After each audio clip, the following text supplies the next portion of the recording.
This is the air kit I ordered. It came from Chucksters.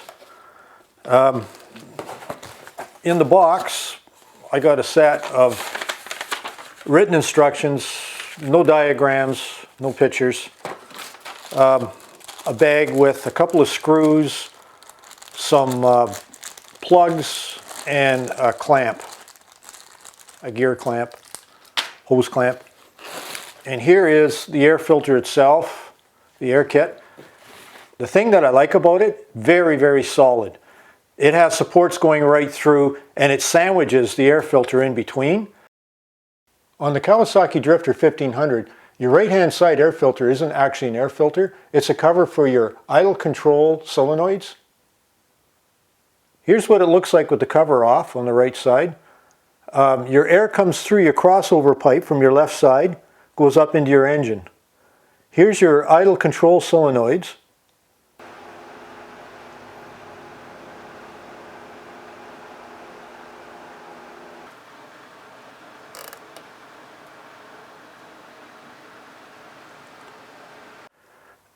It's probably easier just to remove it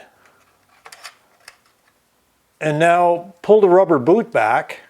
And now with the wires, with the rubber boot out of the way, you can actually pull the wires off quite easily. We've removed our 4 cap screws. We removed our 2 Phillip head screws. And now we have to take out our 10mm bolt. The plastic backing plate is now loose. Well, next we have to remove the air hose that goes up to the reed valves. And in behind there's a couple of connections, another hose down below here. You can see the electrical connection here. It has to come off. And we have to remove this. And there you have it. The backing plate has been removed. So the next thing we need to do is remove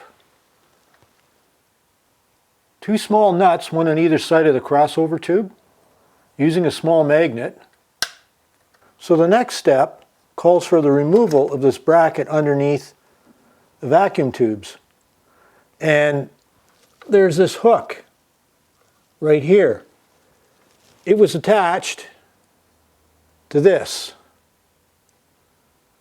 And you're supposed to pull it forward, unhook it, and push it back. The problem is it wouldn't clear when I tried to pull it forward, so I ended up having to remove this underneath. You can see I put my bracket back in. So now it's time to take Chuckster's air kit apart.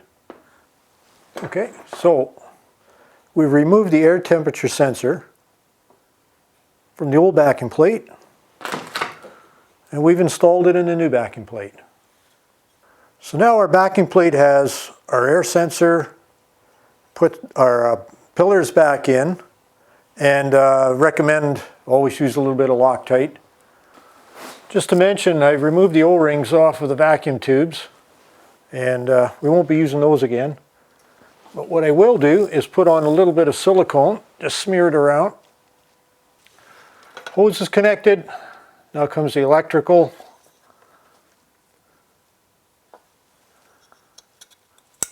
There we go. That's on. This goes into housing, keep it out of the way. It's not being used anymore. There'll be no air coming in from the left side. It's all coming in through the right side now. So 2 of these screws came off the stock plate, and they gave us 2 new screws. So next you're supposed to put caps over top of the vacuum tubes. And now we're ready to put our filter back on, our new filter. And next, the way it looks to me, they've got the spacer. It needs to go on here, then the air breather cover on top of that, so it doesn't come in contact with the tank.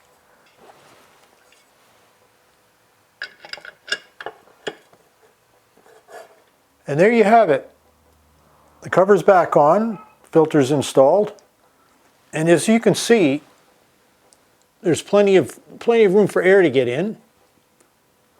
And also, if you look at it from the back, it really doesn't stick out any farther than the original stock.